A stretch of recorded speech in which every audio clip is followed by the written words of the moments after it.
COVID-19 merupakan momok penyakit yang mengerikan yang telah meneror dunia selama tahun 2019 hingga saat ini. Prahara kembalinya COVID-19 ke Indonesia merupakan suatu tanda tanya apakah akan adanya kepiluan yang sama yang terjadi selama pandemi belakangan ini.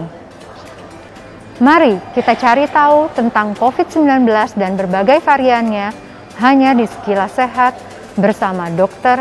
Haji Slamet Cahyono, spesialis paru konsultan. Halo keluarga sehat, kembali lagi dengan kami dalam Sekilas Sehat dengan saya, host pada hari ini, Dr. Niputu Indradewi Mars. Hari ini kita akan membahas mengenai prahara kembalinya COVID-19 yang sudah santer terdengar di seluruh negeri Indonesia. Apakah kembalinya COVID-19 ini akan menyebabkan pandemi kembali dan menyebabkan kepiluan di Indonesia? Mari kita sama-sama mengetahui jawabannya dengan berbincang-bincang sekilas tentang COVID-19, terutama varian-varian terbaru, dengan Dr. Haji Slamet Cahyono, Direktur Rumah Sakit Harapan Keluarga, spesialis paru, salah seorang pakar senior kami di Rumah Sakit Harapan Keluarga dan juga di Lombok, NTB. Kita sapa dulu tamu kita hari ini, tamu spesial kita, senior saya sekaligus kebanggaan dari Rumah Sakit Harapan Keluarga, Dr. Slamet. Apa kabar dokter? Alhamdulillah Mbak Dewi sehat. Alhamdulillah Pak Dokter G. Bagaimana dok, saat ini kita kan melihat COVID-19 ini kembali menjadi salah satu permasalahan setelah namanya sempat redup pada beberapa bulan, 3 atau 4 bulan yang lalu, mulai sempat redup, mulai menurun. Indonesia mulai aman ya Pak Dokter ya. Tapi saat ini kembali kita lihat ternyata COVID-19 ini mulai naik kembali. Dan terutama ada varian-varian jenis baru, mulai dari BA04, BA05, dan yang terbaru Omicron BA259 ya Pak Dokter ya. Nah, tanggapan Pak Dokter sendiri sebagai salah seorang pakar senior di bidang paru atau penyakit paru, apakah peningkatan ini adalah suatu peningkatan yang berbahaya ataukah peningkatan ini hanya suatu segmen karena kita mulai lemah terhadap prokes Pak Dokter? Ya, jadi menurut yang saya ketahui baik dari WHO maupun dari organisasi terbaru, memang kalau dibandingkan dengan dulu-dulu, memang COVID yang varian-varian sekarang yang muncul ini belum diketemukan lebih berbahaya dari yang dulu apa tidak, belum, tapi hampir mirip, hampir sama-sama mirip saja. Ya Pak Dokter ya. Jadi tetap saja ya kita harus mempertahankan diri kita dengan cara-cara yang sudah diprogram oleh pemerintah dan dipunya oleh WHO juga sudah dianjurkan bagaimana kita biar tahan terhadap varian yang baru ini. Oh, begitu ya Pak Dokter ya. Jadi memang sebenarnya dari yang kita lihat varian-varian ini tidak banyak menimbulkan perbedaan gejala ya Pak Dokter ya. Gejalanya hampir sama. Cuma kemarin tuh sempat santer terdengar memang ada varian betul yang menyebabkan vertigo atau ada gejala yang sedikit berbeda ataukah memang variatif dari gejala itu saja dok? Gejala COVID itu sendiri yang murninya seperti apa sih dok? Ya, begini. Jadi yang terakhir-terakhir ini memang kita dapatkan gejala yang seolah kita ditipu, ternyata itu COVID. Jadi itu memang hati. Jadi ya kalau tingkat berbahaya masih sama-sama saja. Cuma tingkat penyebarannya yang sekarang ini lebih cepat ya menyebarnya, Pak Dokter ya. Jadi tidak yang dulu berbahaya terus ini sangat berbahaya gitu, itu belum terbukti. Jadi gejala-gejala yang akhir-akhir ini kita jumpai itu memang menyimpang dari gejala-gejala yang lazim ada di COVID. Yang lazim ada di COVID ya Pak Dokter. Jadi banyak kan batuk, susut, ini ada yang demam tapi diare. Begitu di PCR kan ini kan kita yang ada DHK yang 3 hari yang lalu atau 4 hari yang lalu itu ya gitu, cuma dia enggak batuk, cuma demam, menggigil terus tenggorokannya nggak enak, terus kok diare. Kemudian setelah di rongsen, di foto, bagus paru-parunya. Jadi ya dilihat oleh penyakit dalam, akhirnya kita kok jadi aneh-aneh gini, kok lemes orang. Ternyata di swab di rapid antigen dulu positif. Positif. Dia dipindahkan ke ruang isolasi COVID. Kemudian kita lakukan PCR, besoknya jadi positif juga akhirnya. Positif ya Pak Dokter ya. Jadi ini sekaligus membantah ya Pak Dokter ya bahwa ada opini publik yang menyatakan bahwa jenis-jenis terkini atau varian-varian terkini dari COVID-19 itu katanya tidak terdeteksi PCR, Dok. Apakah benar atau salah, Dok, itu? Enggak, jadi tetap diagnosa tetap pakai PCR. PCR ya Pak Dokter ya. Cuman gejalanya saja yang lebih variatif, yang jadi berbeda kita dengan. Jeli ini. Betul. Kok, apa ya kok aneh ini, kok tidak lazim. Kalau kita sebaiknya PCR saja. Baik, jadi sebenarnya untuk diagnosanya tersendiri untuk COVID jenis apapun, keluarga sehat harus tahu diagnosa utamanya itu ditegakkan melalui PCR, betul ya Pak Dokter ya? Ditemukannya virus itu sendiri ya Pak Dokter ya di dalam sampel yang kita kumpulkan pada saat melakukan pemeriksaan PCR. Itu adalah diagnosa, cara untuk menegakkan diagnosa dari COVID tersebut. Tapi gejalanya memang sangat-sangat berbeda ya Pak Dokter ya. Yang dulunya mungkin pada saat kita lihat ya di tahun 2020 itu kan varian yang terkininya di tahun 2020 awal itu adalah varian Alpha ya Dok ya. Kemudian berlanjut di pertengahan tahun 2020 sampai dengan 2021 awal itu masih dipegang oleh Delta ya Pak Dokter. Kemudian dari Delta baru bergeser di tahun 2022 awal, 2021 penutupan hingga 2022 awal diwarnai dengan Omicron, betul ya Pak Dokter ya. Jadi semakin kesini pergeserannya itu semakin berbeda juga gejala-gejalanya ya Pak Dokter ya. Jadi seperti yang tadi Pak Dokter Slamet sempat menyatakan bahwa gejala yang ditemukan terkini itu justru unik. Malah ada yang terkait dengan diarenya. Tapi tetap ya Pak Dokter ya, ada demam. Ada demam. Kadang sakit tenggorokan pasti ada. Oke, jadi biasanya sakit tenggorokan. Tapi kalau yang belum divaksin ini yang sangat jelas ketahuan. Sangat jelas ya Pak Dokter ya. Yang sudah divaksin jadi agak sedikit bias ya Pak Dokter ya. Mungkin karena sudah terbentuknya antibodi, jadi serangan terhadap tubuh, serangan terhadap virus itu sendiri tidak tampak sebagai gejala yang asli ya Pak Dokter ya, tidak tampak sebagai gejala. Tapi itu tidak berarti ya keluarga sehat bahwa vaksinasi itu malah membuat rancu dari diagnosa, tidak. Tapi karena gejalanya semakin ditekan ya Pak Dokter ya, jadi otomatis gejalanya jadi semakin rendah. Kadang-kadang membuat tidak terpikir sampai COVID seperti itu, betul ya Pak Dokter ya? Bisa kecolongan lah gitu kan. Bisa kecolongan. Tapi yang pasien yang kemarin dirawat itu sekarang udah pulang, udah sembuh bagus. Sudah sembuh dan bagus ya Pak Dokter ya. Justru dengan bantuan vaksin itu sendiri pemulihan justru jauh lebih bagus ya Pak Dokter ya. Baik, nah untuk COVID ini sendiri Dok, saya sebenarnya sudah mendapatkan beberapa pertanyaan dari keluarga sehat Pak Dokter. Karena keluarga sehat sepertinya cukup khawatir ya Pak Dokter ya, terutama karena sekarang ini kan semua akses sudah terbuka. Kita lihat dari negara kita sendiri, akses untuk keluar dan masuk itu lebih mudah ya Pak Dokter. Nah, jadi otomatis pembawaan virus itu sendiri jauh lebih mudah dari luar negeri datang ke sini atau dari sini ke luar negeri, itu akan semakin memperrentan kita terhadap ini. Nah, ada beberapa pertanyaan. Nah, pertanyaan pertama, sepertinya tadi sudah dijawab oleh Pak Dokter. Pertanyaan dari Tuan S, apakah jenis atau varian COVID terbaru ini lebih berbahaya? Nah, tadi Pak Dokter sudah menyampaikan ya, Bapak atau Tuan S, bahwa varian COVID yang saat ini itu belum terbukti berbahaya ya Pak Dokter ya, lebih berbahaya. Tapi jauh lebih menular ya Pak Dokter, lebih menular. Sama dengan yang dulu gejalanya dan tingkat keberbahayaannya juga sama saja, belum terbukti lebih tingkat lebih meningkat, lebih bahaya, lebih kurang berbahaya itu belum terbukti. Tapi kita anggapkan masih sama dengan yang dulu berbahaya. Apabila belum divaksin betul-betul berbahaya. Itu akan sangat berbahaya untuk pasien ya, sangat fatal sekali untuk pasien.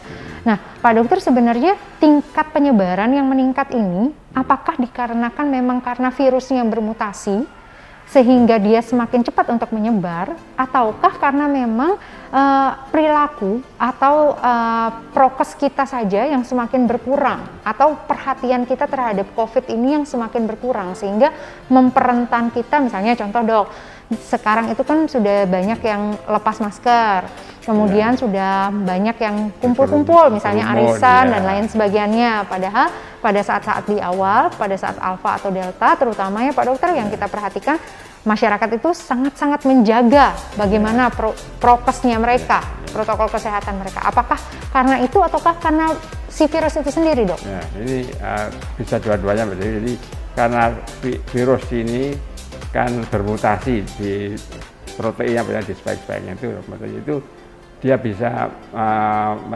menyebabkan sifatnya yang lain daripada yang sifatnya yang berbeda ya Dokter jadi ya. Lebih cepat, apalagi sekarang masyarakat sudah abe dengan prokes sehingga akan menambah semakin cepat juga. Ini. Iya, jadi memang baik dari virus maupun dari host ya Dok ya, atau manusianya sendiri yang tidak bisa menjaga prokesnya seperti itu ya Pak Dokter. Oke, pertanyaan selanjutnya Dok. Oke, ini pertanyaan tentang vaksin Pak Dokter. Jadi dari Nona S menanyakan, apakah vaksin booster atau vaksin ketiga itu penting dilakukan Dok? Saya sejujurnya sangat takut karena vaksin 1, vaksin 2 kan sudah, kenapa harus dan wajib dilakukan vaksin booster?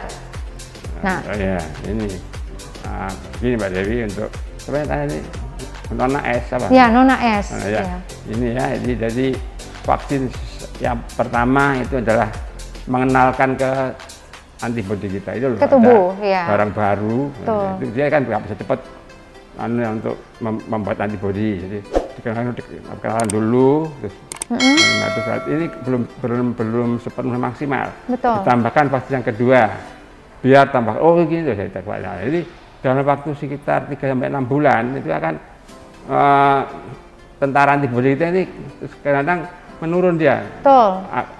Lupa nah biar tidak lupa diingat lagi ya vaksin yang pertama ini atau vaksin ketiga diingat, ini loh, udah ingat kembali dia masih maksimal lagi. Jadi untuk menjaga itu adalah sifat dari vaksin yang kita punya sekarang ini. Kita punya, betul sekali. Jadi vaksinasi itu kita kenal sampai saat ini untuk masyarakat umum terutama ya Pak Dokter ya, ada 3 kali vaksinasi. Vaksinasi yang pertama vaksinasi primer, yang kedua itu adalah vaksin kedua atau vaksin sekunder, kemudian yang ketiga ini adalah vaksinasi booster. Seperti yang Pak Dokter sudah sampaikan tadi, sebenarnya vaksinasi booster ini untuk Nona S terutama dan rekan-rekan atau keluarga sehat lainnya, pentingnya dilakukan vaksinasi booster itu adalah untuk merimain kembali atau mengingatkan kembali tubuh kita ini masih ada ini loh, bahwa memang ini ada penyakit atau ada virus COVID nih, dan tubuh kita harus membentuk antibodi yang sama untuk melawan seperti itu, walaupun sebelumnya sudah pernah. Nah, kalau untuk Pak Dokter sendiri sebenarnya untuk vaksinasi kan sebenarnya ada yang awal sekali kita dapat itu adalah vaksinasi Sinovac ya Dok ya. Mohon maaf saya sebutkan mereknya Sinovac atau Coronavac, itu adalah yang pertama kali kita dapatkan Pak Dokter. Dengan base-nya atau dasarnya sendiri itu adalah virus mati yang dimasukkan ke dalam tubuh kita ya Pak Dokter ya. Termasuk kami yang nakes atau tenaga kesehatan mendapatkan yang Sinovac. Nah, untuk vaksinasi booster sebaiknya apakah akan mendapatkan yang sama ataukah mendapatkan kombinasi Pak Dokter? Nah, kalau sebaiknya mau diberikan kan dulu kan virus yang dilemahkan diberikan. Yang mati ya, yang mati yang disuntikan ke dalam tubuh. Kan dibentuk antibodinya itu kan melemah. Nah, yang berikutnya kayak Moderna dan sebagainya itu adalah inti virusnya itu yang dimasukkan. Iya, betul Pak Dokter. mRNA. Nah, itu biar di tubuh kita nanti membentuk itu apa namanya protein yang dirangsang mRNA tadi untuk dibentuk itu sehingga tidak cepat hilang di tubuh kita. Betul. Untuk tentaranya. Jadi untuk membangunkan kita membentuk tentara lagi yang dulu kan cuma barang besaran virusnya. Saya kan tak kasih intinya ini loh, ini sebenarnya ini yang sesuai. Nah, itu bentuknya itu. Baik, jadi sebenarnya akan lebih bagus jika mendapatkan yang kombinasi keluarga sehat, karena fungsinya memang yang kombinasi itu untuk lebih membuat antibodi di dalam tubuh kita itu semakin banyak terproduksi, itu satu. Yang kedua, semakin lama untuk proses mengingatnya. Untuk bertahan. Jadi bertahannya lebih lama, otomatis untuk pemberian booster yang selanjutnya pun bisa dalam jangka waktu yang lebih lama juga ya Pak Dokter ya. Karena kalau yang Sinovac mungkin pembentukannya atau remind atau ingatannya terhadap terhadap virus tersebut hanya sebentar, hanya sesaat. Jadi otomatis 3-6 bulan setelah mendapatkan vaksinasi kedua perlu dilakukan vaksinasi booster. Betul begitu ya Pak Dokter ya? Betul. Baik. Selanjutnya Dok, pertanyaan terakhir dari Tuan A, bagaimana cara melindungi anak kita Dok yang saat ini sedang PTM 100%? Nah, apalagi anak-anak susah sekali untuk diajari mencuci tangan sering ataupun memakai masker. Apakah ada cara tersendiri Dok? Mohon bantuannya. Oke. Ini untuk anak sekolah sekarang ini kan? Anak sekolah yang TK sampai SMA sudah dibuka sudah semua PTM. Ini sudah tetap buka langsung. Dan ini pun ada ada kasus penularan di suatu sekolah, kemudian oleh gurunya ada dinas kesehatan atau puskesmas tempat kesehatan yang satu kelasnya di lockdown, tidak boleh masuk. Misalkan. Padahal yang sakit cuma 2 atau 3 orang kemarin itu saya dengar itu kemudian di lockdown. Itu karena anak-anak kita ini mungkin kurang diberikan kesadaran untuk bahwa kita harus perilaku hidup sehat dan bersih. Betul. BHBS ya, hidup bersih dan sehat. Jadi setiap apapun terpegang sebaiknya cuci tangan pakai air mengalir dan sabun. Itu sebenarnya mudah. Itu harus diedukasi baik itu dari rumah, dari orang tua juga sering mengingatkan itu biar anak kita terbiasa. Nanti di sekolah pun juga bu guru atau pak gurunya di sana juga ayo cuci tangan. Itu yang penting. Dan masker ini selama berkumpul di suatu ruangan yang tertutup di sekolahan kan, itu juga harus pakai masker. Tapi sebaiknya juga sekolah mengatur membagi jadwalnya biar tidak terpadat dalam kelas itu. Baik. Jadi dibagi dua ya Pak Dokter ya, yang semula mungkin satu kelas 30 jadi 15. Betul. Mesti harus begitu. Dan masker ini dilepas pada saat pas makan, sempat pasang lagi, cuci tangan pasang lagi. Betul. Yang penting dari masker jangan lupa dipakai sampai pulang ke rumah. Ini masker yang sudah lama ini yang dari luar harus dibuang saat itu juga. Jangan sampai dipakai lagi. Jadi ya memang ya gak boros ya, tapi itu untuk diri kita sendiri dan keluarga kita yang ada di rumah. Betul Pak Dokter. Cuci tangan, kemudian juga selama di sekolahan kalau tidak perlu banget jangan dibuka maskernya. Apalagi dalam suatu kelas yang berkumpul. Dan sekolah harus bijaksana.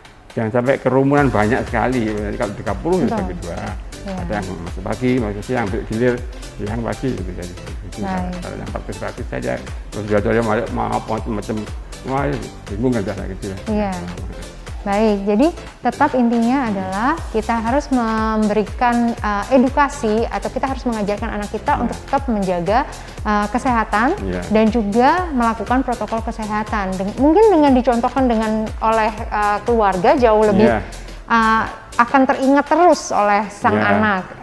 Dan betul. Kalau di sekolah ngapa jam sekolah saja. Pada saat jadi jangan terputus hanya di jam sekolah saja, tapi dilakukan atau diterapkan juga di rumah ya Pak Dokter, yang jadi suatu disiplin bahwa untuk saat ini sampai ke depannya mencuci tangan, menggunakan masker pada saat keluar, kemudian untuk lebih memperhatikan kebersihan diri, terutama mungkin kemana-mana bawa tisu ya Pak Dokter ya, atau menggunakan hand sanitizer seperti itu juga adalah sesuatu hal yang sangat penting. Tisunya tisu basah itu kan bisa. Tisu basah ya, betul Pak Dokter. Ada alkoholnya dengan. Betul. Jadi begitu selesai memegang sesuatu, terutama di area umum, langsung membasuh tangan dengan air mengalir dan sabun atau menggunakan hand sanitizer dan tisu basah.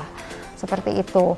Jadi untuk keluarga sehat sekalian, intinya untuk terhindar dari COVID-19 ini, benar ya Pak Dokter ya, kita harus tetap menjaga protokol kesehatan dan jangan lupa untuk tetap melaksanakan vaksinasi sesuai dengan program pemerintah. Jadi jangan pernah takut, pemerintah kita menyediakan vaksin, itu semua untuk kepentingan dari masyarakat umum, untuk kepentingan dari keluarga sehat sekalian. Oke, terima kasih Pak Dokter Selamat. Untuk rekan-rekan keluarga sehat sekalian yang masih penasaran tentang COVID-19 atau mungkin ada keluhan-keluhan mengenai yang terkait dengan paru, itu bisa langsung mengunjungi Rumah Sakit Harapan Keluarga di Poliklinik dan langsung berkonsultasi dengan Dr. Haji Selamat Cahyono, spesialis paru konsultan. Beliau buka praktik setiap hari Senin, Rabu, dan Jumat ya, betul Pak Dokter ya? Senin, Rabu, dan Jumat bisa langsung mengunjungi Poliklinik Rumah Sakit Harapan Keluarga. Tidak hanya itu, keluarga sehat sekalian yang membutuhkan layanan vaksinasi COVID-19, Rumah Sakit Harapan Keluarga telah membuka kembali pelayanan vaksin COVID-19 setiap hari Senin sampai dengan Sabtu pukul 8.30 dibuka pendaftaran dan pelayanan akan kami laksanakan pukul 9 sampai dengan 10. Jadi jangan terlambat ya rekan-rekan sekalian, tidak perlu mendaftar. Silakan langsung datang ke Rumah Sakit Harapan Keluarga di ruang MCU, daftarkan diri Anda dari hari Senin sampai dengan Sabtu jam 8.30 sampai dengan jam 10. Baik, kita cukupkan untuk hari ini. Terima kasih atas kehadiran rekan-rekan sekalian yang selalu setia menonton atau memperhatikan rumah sakit kami dan mengikuti Sekilas Sehat. Hari ini kami ucapkan terima kasih. Your health, our care.